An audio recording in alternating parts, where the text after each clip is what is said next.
Hello, my beautiful friends. I am Laurel Bleadon-Maffei with Illuminating Souls, welcoming you to this episode of Sleepy Bedtime Blessings, a podcast designed to help you rest, relax, and fall asleep, all while deepening in your connection with your beautiful team of angels who love you so. If we're meeting for the first time, I am an angelic practitioner, a spiritual teacher, and an encourager of souls.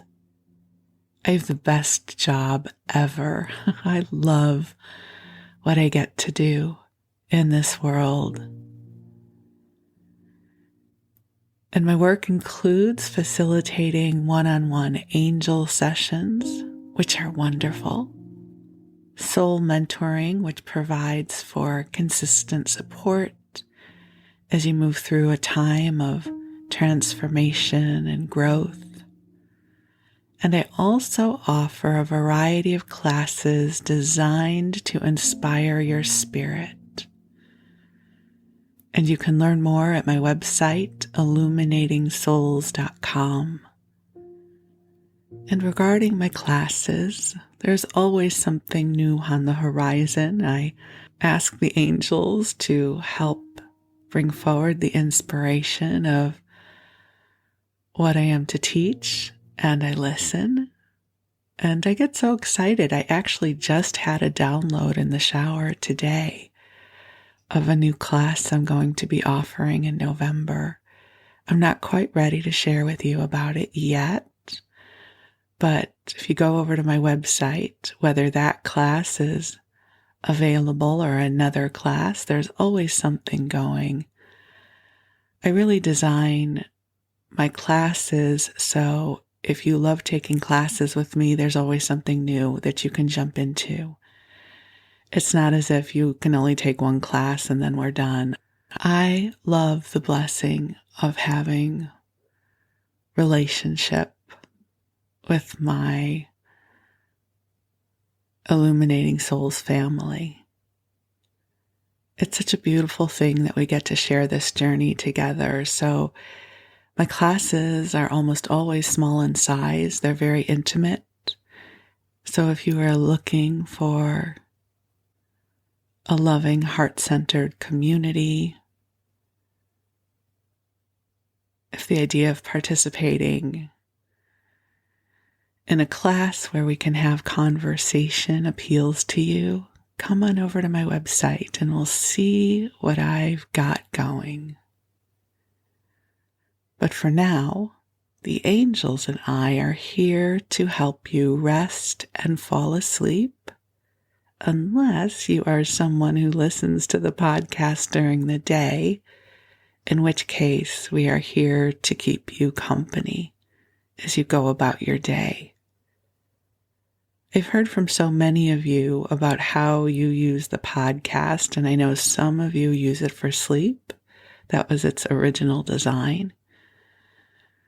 But I also know many of you listen during the day. So however you tune in, it is truly my honor to get to spend this time with you and bring you extra love and stories and goodness into your day or night. This is my 99th episode, which is crazy, which means the next one will be the 100th. So I've got some special stuff cooking up for you for the 100th episode. And I'm so excited to share this milestone with you. So stay tuned. But for now, the angels and I are going to bring to you loving, calming, soothing energy. So I invite you to take some nice deep breaths in and out. Just allowing the love of your angels and the love of the divine to flow to you now. There's been a lot of energy swirling about. I have had probably the busiest 10 days that I have had in a really long time. I feel like I have just been busy and gone from event to event, task to task, experience to experience. And so I have to say, I really appreciate this opportunity to come into the blanket fort and just breathe in some love with you. It feels like my nervous system could use it. It's not that anything is bad or off kilter. It just feels that I haven't had enough opportunity to spend time in this space, and that I get to spend this time with you, it makes it even better. That adage that says, wherever two or more are gathered in God's name, miracles happen. That's what this podcast is. That it doesn't matter that we're not listening to the broadcast at the same time, because there is no time or space when it comes to divine love. But that there are dozens of us listening to this message coming together in sacred circle amplifies the energy field and makes it easier for each one of us to connect. So again, let's just take some nice deep breaths in and just releasing whatever you have to release. Those really great exhales where you just say, all right, God, I'm going to let it all go. Just take one of those breaths and let whatever your it is, let it go now. And allow your body to relax, your beautiful, precious body. Allow it to receive the waves of relaxation that are flowing through now. And if you are preparing for bed, I invite you to cozy on up and snuggle on in and get comfortable in your bed or wherever it is you are sleeping. I love burrowing under the covers. It's getting cooler here now, and I sleep so much better in a cool room. So I love getting into bed on a chilly night and pulling up all the covers. And I don't know, something about it makes me feel safe. It's not that I feel unsafe, but there's something very comforting about climbing into bed on a chilly night with all the pillows plumped up just so. And so I invite you to get comfortable in whatever way works best for you. And while you do, I'm going to call in the angels, even though they're already here. I love getting to call them in with you. So I invite you to just take another nice deep breath in as we call ourselves forward into the heart of God. And beautiful angels on high, I ask that you join us here, and I know you are already here, and I am grateful for your invitation to invite us into this beautiful light-filled sanctuary. And angels, I ask that you continue bringing forward gentle waves of love for each of our beloveds listening to this message. Angels, I ask that you clear our energy fields through the light of God, clearing away anything that is not ours, anything that no longer serves us, and infusing our energy fields with beautiful source energy, that we may be replenished, that we may be imbued with inspiration and hopefulness for brighter tomorrows. And angels, I ask that you help each one of us in our own unique way awaken even more fully to our beautiful, divine, authentic self. Please pave our way with grace and blessings and joy. And dear ones, just take some nice deep breaths in, and I affirm that wonderful things are blossoming open for you.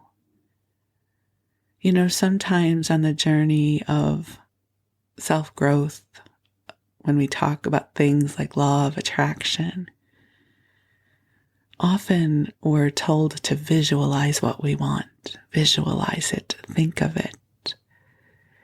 And you know, I think that works sometimes if you have a really clear vision of what it is you want. I will tell you that does not often work for me anymore because I don't necessarily know what it is I want. I don't mean that to sound passive or uninspired. Rather, each day to me feels like a blessing, and my life feels like it is a continuum of loving light, goodness. And I love the invitation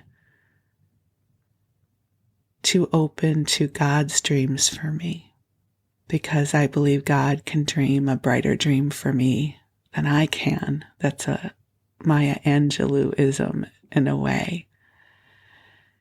And that's part of what we're going to talk about in tonight's story time, but we're not quite there yet. But I'll say it this way: give yourself permission to open to the divine streams for you.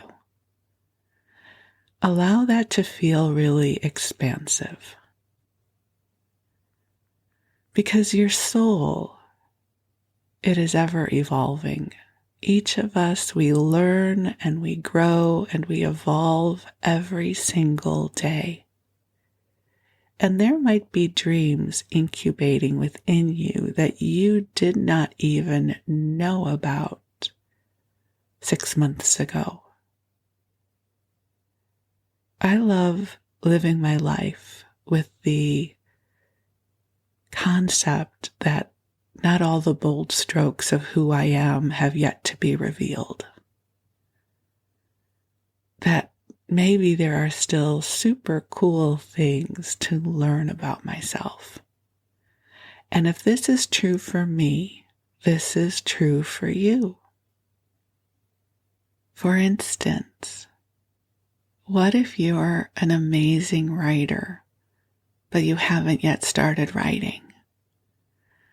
What if you can paint and you didn't know it? What if you find that you love something creative or daring that you haven't yet experienced? What if something you used to love flows back to you now? I had that experience over the pandemic. I found my way back to crocheting.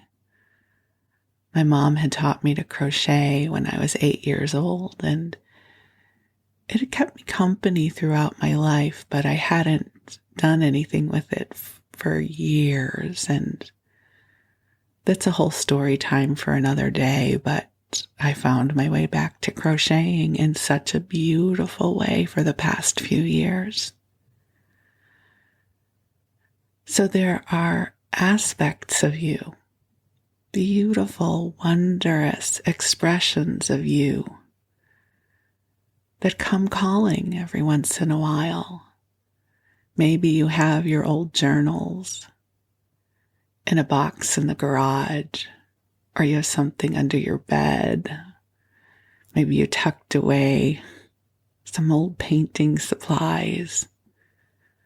or you're scrapbooking or something, just pay attention to what feels like it is inspiring you.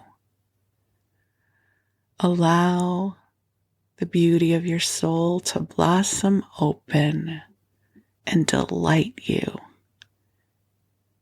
as who you are right now, because you are a miracle from on high. You are a beautiful, divine, wise being having your very human experience, and you are a gift in this world. I promise you, you are. So just take a few nice deep breaths in, just allowing your body to continue to relax, listening to the sound of my voice as I keep you company as you drift off. It is such a blessing to be here with you now. I have such love in my heart for you. Even if we've never met, I feel you in this beautiful sanctuary we are in, and not in some creepy way. So don't think that it's a non-intrusive knowing of you, I promise. But I just feel the love of your heart. And I am so deeply grateful for this opportunity to shine this love with you. You are one of the ways that God's love is made visible on this planet. That is something that they always say at Agape. And I feel the energy flowing. I feel it rising up within and around me, and that's always a clairsentient awareness of the energy that's flowing. Clairsentience is a way of feeling energy, sensing energy. And I can feel it, and I promise you it is flowing to you now. And you don't need to do anything right now. Just receive this love. And listen, if you're not feeling it or sensing it, do not worry. Right? Even if you're in a house with no windows, the sun is still shining outside. It's still there. You know it's there. So it is with divine love. It is here for you, and it is helping you. It is supporting you, even if you can't feel it or sense it or know how it's working with you. It is here in service to your highest and best good. So if you have any prayers in your heart that you want to bring forward for the angels and for God, just bring them forward in the quiet sacredness of your consciousness. And share your prayers, your intentions, whatever you want with God and the angels, and they will receive. And they will amplify what is in your heart. A prayer shared is a prayer multiplied. So we multiply your prayers in this moment. Just imagine beautiful angels gathering around, amplifying your prayers. Isn't that a lovely visualization? Let's all come into that now. And so thank you for sharing in our prayer circle here. As we ripple goodness and light to each of our beloveds here, and then we ripple it to all of those that you love, and then we ripple it to all that love you, and then we ripple it all around this world. You know, we have listeners from all around the world, so our prayer circle goes far and wide. So take another breath in, allowing the love to flow to you now. And allow yourself to rest. And while you rest, the angels will be with you. And I'm going to tell you some stories. So, in this episode, I want to share with you about this wondrous adventure that I'm having as I collect these community cookbooks. So let me start off by sharing with you what a community cookbook is. I didn't even know that was a term. But community cookbooks were put together by groups of usually women, although I would say as we came into the later decades, men participated in these as well. But if you think about church groups, temple sisterhoods, PTAs, and other organizations, the women would get together and they would submit their recipes to these cookbooks. And then someone would typeset them. They usually were spiral bound, and then they would be sold as a fundraiser. I first came across a community cookbook as a wondrous thing earlier this year for the podcast. I don't even know how I fell down this rabbit hole, which to me is one of the coolest things about co-creating with the angels. I can't even tell you with certainty about how I found my way to them, but I believe I must have been searching for antiquarian cookbooks on eBay, thinking those would be fun to share in a podcast episode. And I came across one of these community cookbooks from a temple in Chicago where I was raised, not at this specific temple.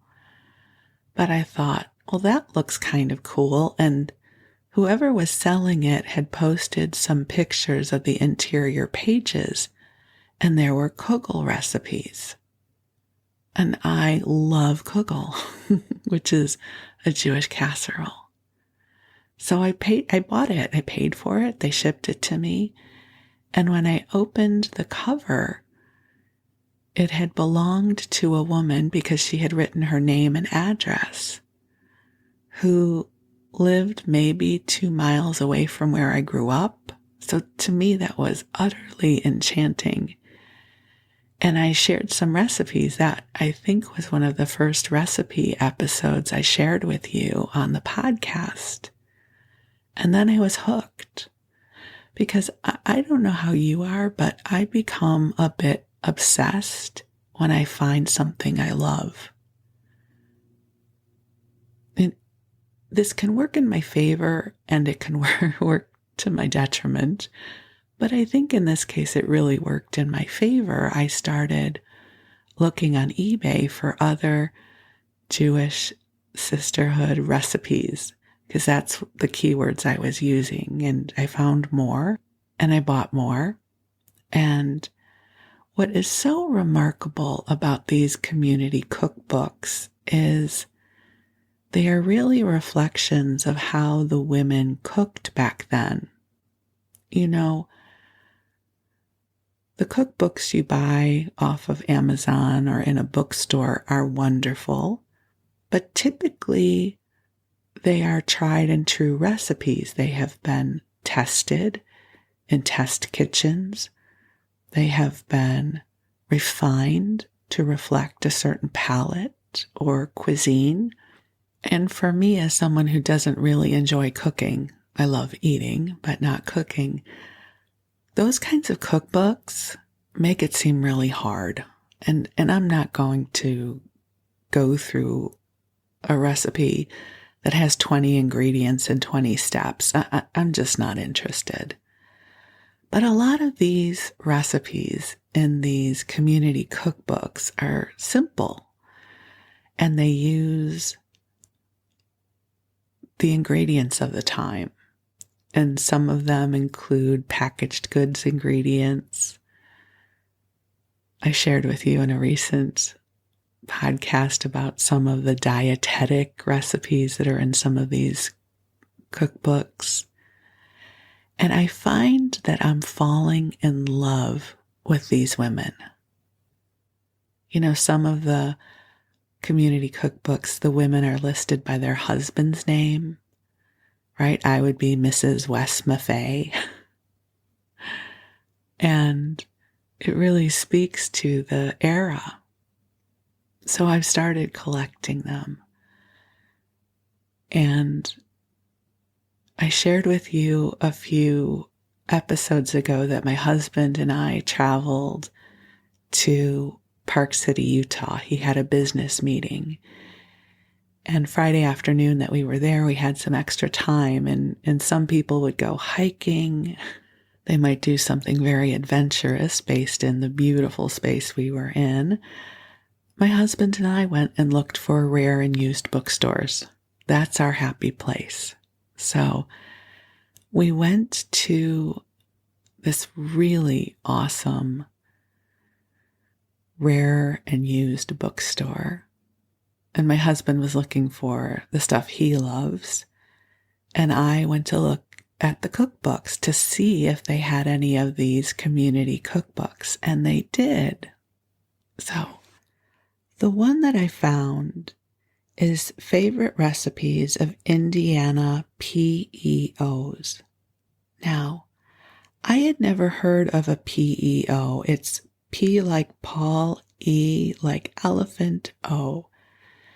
I'd never heard of a P.E.o. group before, but I had seen them listed on many community cookbooks. So it's a really cool organization. Let me share with you a little bit about what the P.E.o. community does. This is off their website. P.E.o. was founded on January 21st, 1869 by 7 students at Iowa Wesleyan College in Mount Pleasant, Iowa. This circle of kindred spirits, bonded by their enthusiasm for women's opportunities, eventually expanded to include women off campus as well. Through membership, the P.E.o. sisterhood has brought together more than 500,000 women in the United States and Canada who are passionate about helping women advance through education while supporting and motivating them. Friendship is the cornerstone of P.E.o. It is the legacy left by our founders, and it thrives in our unique sisterhood. P.E.o. exists to be a source of encouragement and support for women to realize their potential in whatever worthwhile endeavor they choose. True to the mission of promoting educational opportunities for women, education continues to be the primary philanthropy of the P.E.o. sisterhood. Isn't that wonderful? I had never heard of them before, so if any of you have been involved with P.E.o. or have any stories about it, I'd love to hear from you. It seems like a really worthwhile organization. So this cookbook starts off with the greeting. This is from the president of the Indiana State Chapter. It says, "We are pleased to offer this cookbook as an aid to your continued success in the culinary arts." And it says, "With all good wishes, Vivian Morrison, president of Indiana State Chapter, P.E.o. Sisterhood, 1958 to 1959. Now, I have to tell you about the recipe that utterly delighted me when I was flipping through the pages of this cookbook. It's a recipe that if you grew up in the United States is going to be familiar to you. And you either love it or you hate it. I don't mean to make it sound so passionate, but it's a very commonplace recipe that I often associate with Thanksgiving. And it is the green bean casserole. For those of you outside of the US, I don't know that the green bean casserole has made it far beyond our borders. But typically it's green beans. Many people use canned. My mom used to use the frozen French cut green beans, a can of Campbell's mushroom soup, which is condensed, and you keep it that way. You can put in some water chestnuts for some crunch, and then on top go the fried onions that come in the can. Now, this has been a much maligned dish, right? Many people say terrible things about it, but I think for a lot of us, we grew up with this as a comfort food. I still love a good green bean casserole. I don't make it very often, but I enjoy it when it's presented. But here's why I'm so fascinated that this is in a cookbook from 1959. So think about life back then. You didn't have the internet, for sure. There were cookbooks, but you'd sort of flip through cookbooks looking for your recipes. There might be recipes in your local paper. Another way recipes were traded is a friend wrote it down on a slip of paper and then you made it. And I'm not sure how popular the green bean casserole was back then, so that it shows up in one of these recipe books, I just think is so interesting. So it's listed as green beans for the church supper. 3 cans of green beans, French or cut. And just so you know what French green beans are, they're sliced long ways, so they're thin. So it's not the whole green bean. They sort of slice it. They julienne it, I guess you could say. So 3 cans of green beans, 1 can of cream of mushroom soup condensed, and 1 can of French fried onion rings. Method: place drained beans in a baking dish. Spread mushroom soup over them. Crumble over the top French fried onion rings. Bake in a 350-degree oven for 20 minutes. If you wish to make this full of surprise, add a can of water chestnuts sliced thin to the beans before covering with soup. Also add a few toasted almonds sliced on top of the onion rings, or use celery soup as substitute for mushroom soup. And this was provided by Virginia Snap in Chapter Y. So I just am delighted that green bean casserole is in this book from 1959. I don't know why. I just think this was probably a recipe women found easy to make. The ingredients were easy to find, probably inexpensive at the market.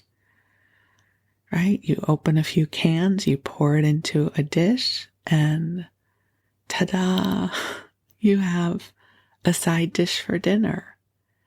See, to me, this kind of cooking is much more relatable than going through a famous chef's cookbook.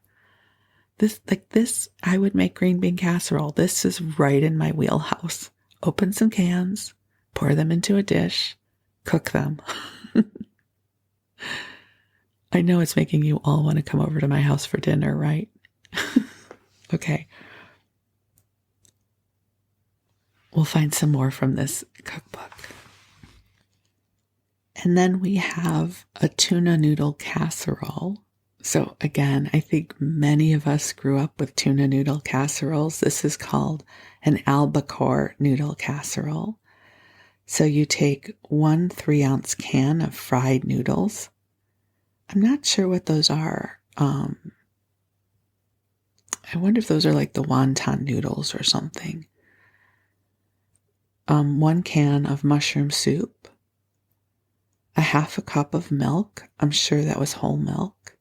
1/4 cup of chopped onion, 1 cup of finely chopped celery, 1 can of white albacore tuna. It doesn't tell us how many ounces, but I'm sure it's a good sized can, and 1/4 pound of cashew nuts.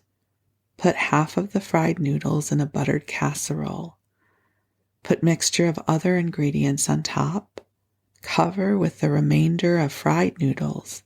Bake half an hour in a 350-degree oven. Serves 4 or 6. And this is from Margaret Kessling, Chapter AR. I will say, serving 6 people on this particular meal, they are eating very small portions.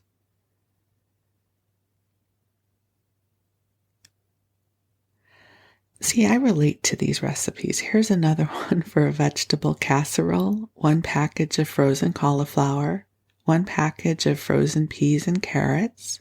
Cook until tender. Add a cup of celery, which has been softened in 1 tablespoon of butter. Make rich, sharp cheddar cheese sauce. And I love that they don't even tell us how to make the sauce. They're just assuming we know because we are making 3 meals a day for our families as women. And mix together and bake in casserole. Sprinkle chopped parsley on top for color. And this is from Rose Long of Chapter B. See, that would be the way I would cook. A couple packages of frozen veg, some sort of cheddar cheese concoction. I need this to be super easy. Okay, let's see what else I can find. And I went ahead and skipped over to desserts because, of course, they're going to have amazing desserts in here, right? Butterscotch brownies. Who does not love a good butterscotch brownie? So we take 1/4 cup of butter, 1 cup of brown sugar packed, 1 egg, 1 cup of sifted flour, 1 teaspoon baking powder, half a teaspoon of salt, 1 teaspoon of vanilla, and 2/3 cup of chopped nuts. So you cream the butter and the sugar, beat the egg and add sift flour, baking powder, and salt. Add to batter. Add vanilla and chopped nuts. Spread the batter in 8 or 9-inch square greased pan. Bake at 325 degrees for 25 to 30 minutes. And this is from Sally Todd, Chapter BH. And since it is the fall, what if I share with you frozen pumpkin pie? So 1.5 cups of cooked pumpkin, 1 teaspoon of cinnamon, 1 teaspoon of ginger, 1/8 teaspoon of salt, so just a pinch of salt, 1 cup of powdered sugar, 3 egg yolks well beaten, 3 egg whites beaten stiff, and 1 cup of cream whipped. So, to the pumpkin, add spices, sugar, salt, and egg yolks. Cook in a double boiler until it thickens, stirring constantly. Let cool slowly. Then add in the stiffly beaten egg whites, 2/3 of a cup of whipped cream, removing remainder 1/3 for topping. Place in freezer tray until chilled and partially frozen. When ready to serve, pack filling into previously baked pie shell and top with whipped cream. That sounds yummy.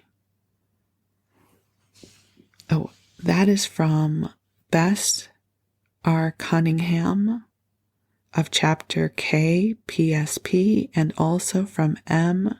May Hadley, Chapter AV.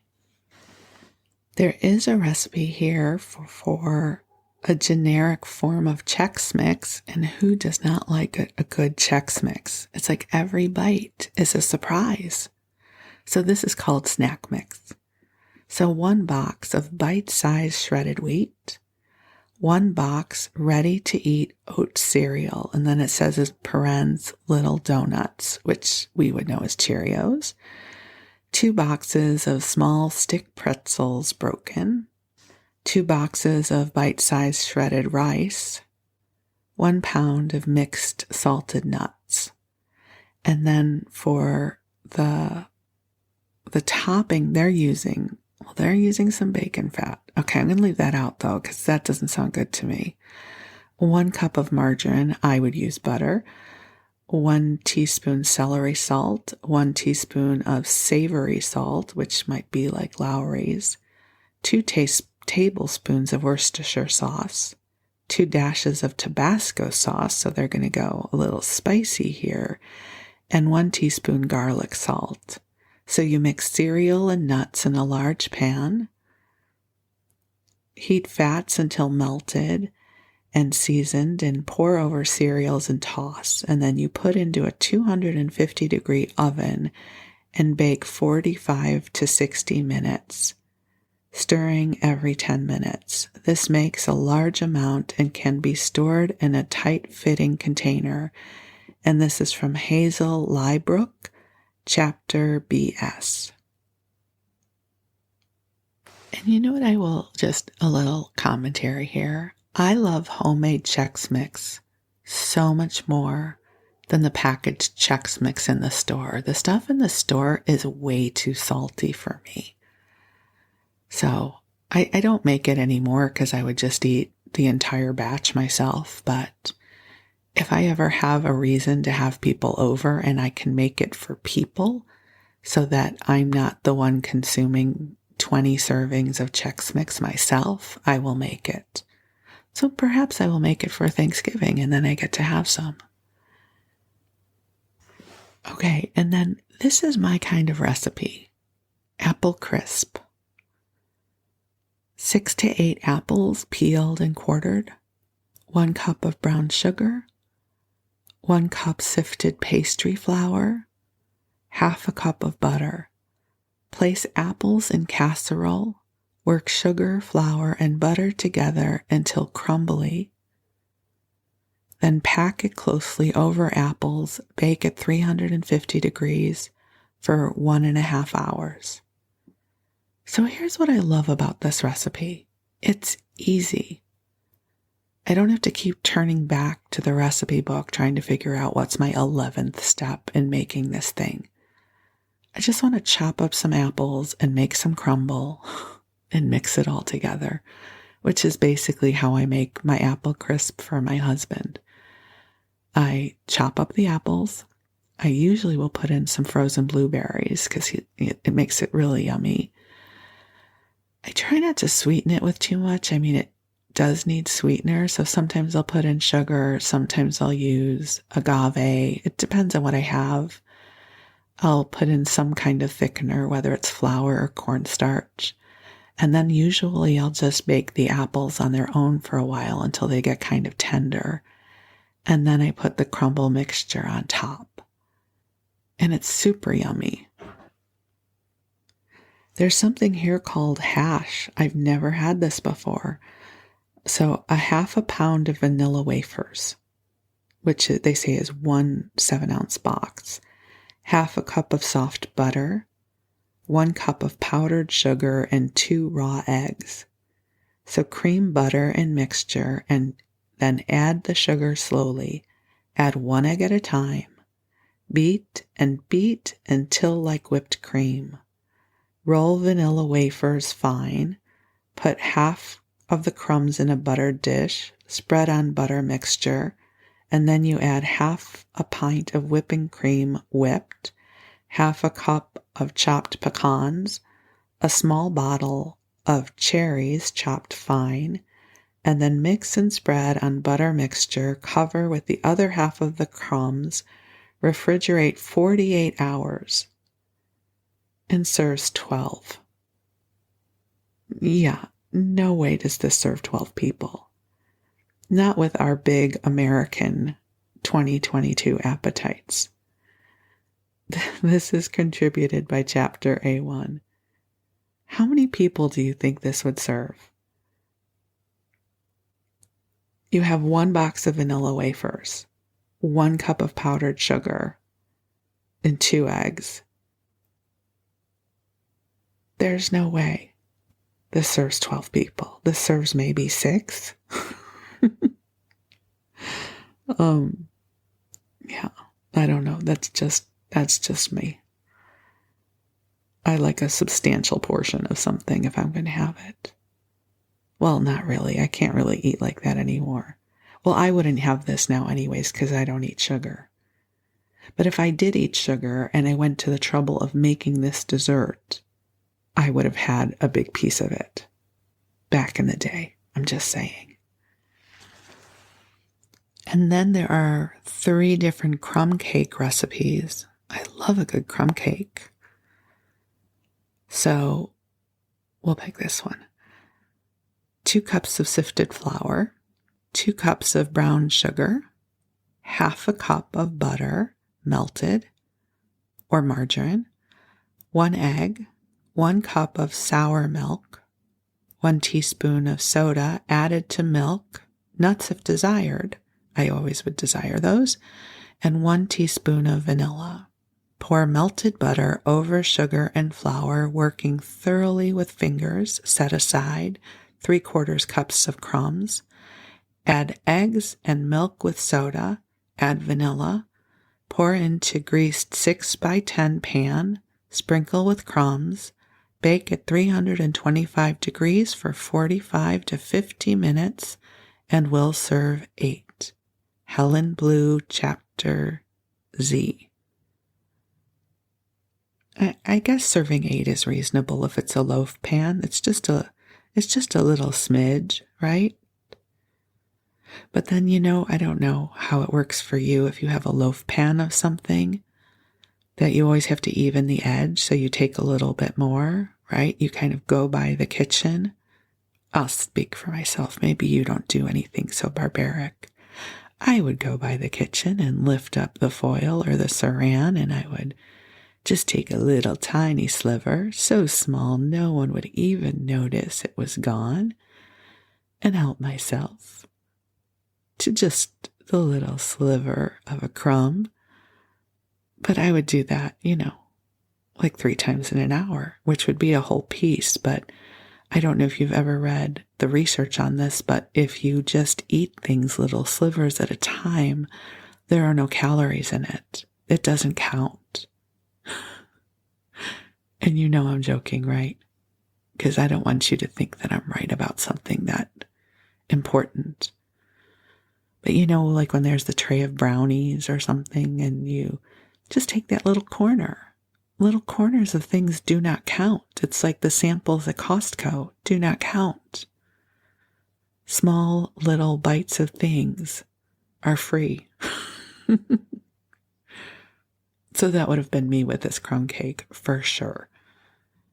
Oh, look, those crumbs fell off. Well, I should just eat those. They don't count, even though they are the very best part of the cake. Okay, so this next recipe is totally up my alley. It's called a filled angel food cake. And here's why it's up my alley. Just bear with me for a minute. We start off with placing a 10-inch angel food cake upside down on a plate. There is no recipe for this angel food cake, so I'm assuming that part of the recipe is to go to the supermarket or the bakery and buy one. I am on board with this. Maybe it's an Entenmann's angel food cake. Maybe I've gone to the local bakery and purchased one. Somebody else has prepared this cake. Right up my alley. Because now I can zhuzh it up, right? We're going to zhuzh up our store-bought angel food cake. So you slice the entire top from the cake about 1 inch down. You lift off the top and you lay it to one side. I can do that. Cut down into 1 inch from the outer edge and 1 inch from the center hole, leaving a substantial wall of cake about 1 inch thick and a 1 inch base on the bottom. So it sounds like we are trenching the cake, similar to those people who hollow out a bagel, which I don't do. If you're going to have a bagel, have the whole bagel. But there are people who take the stuffing out of the bagel and they just eat the crust. But so we're trenching a store-bought angel food cake Again, I can do that. Remove the center with a curved knife or a spoon, being careful to leave a wall of cake at the bottom 1 inch thick. Place this on a serving plate. Completely fill the cavity with the chilled filling, which we will talk about in a moment. Replace the top of cake and press gently. Cover top and sides with remaining chilled cream. Okay, this is a phenomenal recipe for many reasons. First, we have the store-bought angel food cake. This fits for me. We're trenching the cake, so I'm feeling like something about it will be homemade. Here's our filling. This is a cocoa fluff filling. Try to say that 10 times fast. Cocoa fluff filling. We take 3 cups of chilled whipping cream, which I'm assuming we have whipped, and really in my case would probably be Cool Whip. 1.5 cups of sifted confectioner's sugar, which if I'm doing the whole Cool Whip routine, I do not even need the sugar. A 3/4 cup of cocoa and a 1/4 teaspoon of salt. And you mix it into a chilled bowl and then beat until stiff. Okay, so I would do the Cool Whip. I wouldn't need extra sugar. Cocoa sounds good to me. Salt I would have. Okay, and so I'd mix that together and I would fill in my trench and my store-bought angel food cake. And then I would replace the top and put the rest of the fluff on top. Now, I have to ask you, how do you know you are a true foodie? Because how many of you are giving thought to what is happening to the parts of the angel food cake that were removed from our trench? Like there are bits of angel food cake right now sitting in a bowl or on a plate right now that are unused. Isn't that brilliant? Because you can nosh on those before your company comes over. Like you've got this bowl of cake remnants. I mean, would you throw them out? I don't think so. They would get noshed on. You'd be like, listen, this isn't good enough to serve to company, but I can eat them. I have the remnants of my angel food trench here. I'm going to put them in a little baggie, and I will nosh on them to my heart's content. And this, my friends, is why I had food issues my whole life, because I think of things like that, right? I lick the spoon when I'm making a cake. Not only do I lick the spoon, I lick the dish, the bowl. That's the best part. A stale cake can be, softened up in the microwave. It is a really good thing I don't eat sugar anymore, because I am a crazy person when it comes to sugar. I'm just saying, there's so much that is good about this recipe, because it's not even really a recipe. We're zhuzhing up a store-bought cake, and then there's leftover crumbs. It's brilliant. Okay, there's a recipe here that I am not going to share with you, but it involves sausage. So it's a whole cake recipe and sausage, which I do not understand. My brain is very confused about this.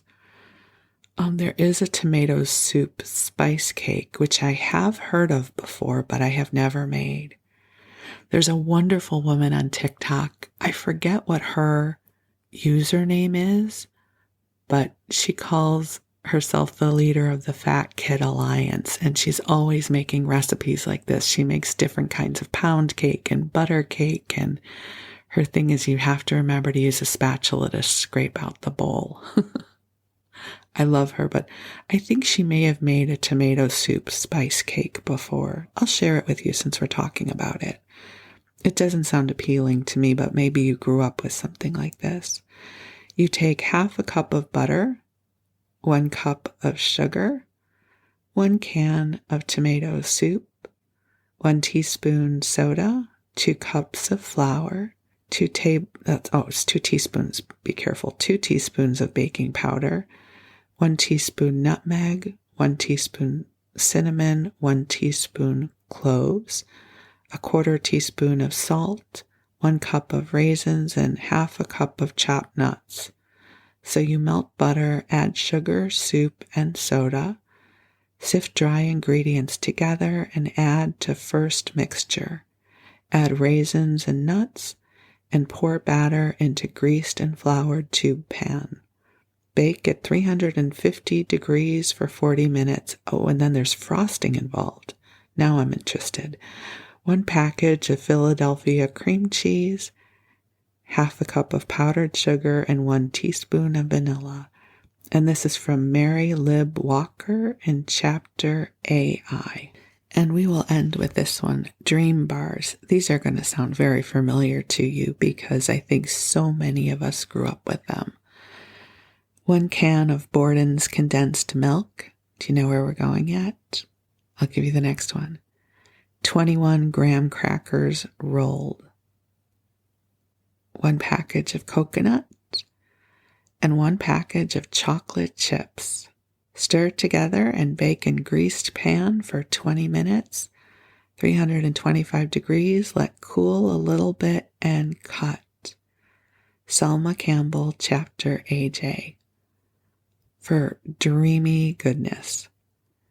Right? I think so many of us grew up. This may have been one of the first things we were allowed to cook by ourselves because we just had to mix it all together.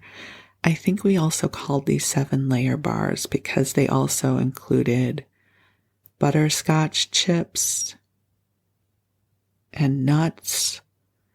I don't know. All I remember is they were absolutely delish. So a big thank you for the women at the Indiana P.E.o. of 1958 to 1959. I am grateful that you put this recipe book together.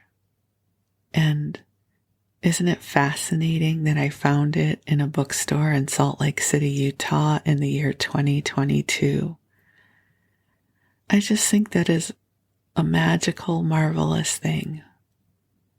And then I get to share these recipes with you. And it is such a blessing. My heart is so happy. See, I didn't even know I would fall in love with these kinds of recipe books. I didn't know. It wasn't on my radar. But that one book showed up in my life, and I shared it with you. And now I collect them. And I feel like it's important to collect them because it pays tribute to all of these women. And it helps us remember how they used to cook and take care of their families and what life was like back then. I don't know. It makes me so happy. My husband and I have so many stories to tell you about this. Sorry, I'm rambling. But my husband and I were talking yesterday about how I might at some point put together a website where I share each one of these books a little bit because they should be out there. You know, I think about these women's families, right? Maybe their grandchildren or their great-grandchildren might not even know that these books exist. And how cool it would be to pay tribute to them. So I don't know. I don't know what I'll do with this, but it feels really special. And it inspires my heart and it makes me happy. And I'm so happy to share it with you. So, thank you for letting me share this joy with you. I'm so deeply grateful for you. I'm so grateful that we get to spend time together in the blanket fort with the angels. And I wish you the sweetest of dreams. I wish you miracles and blessings and magic. And I look forward to connecting again soon. So I love you very much. And I am deeply grateful for you. Thank you.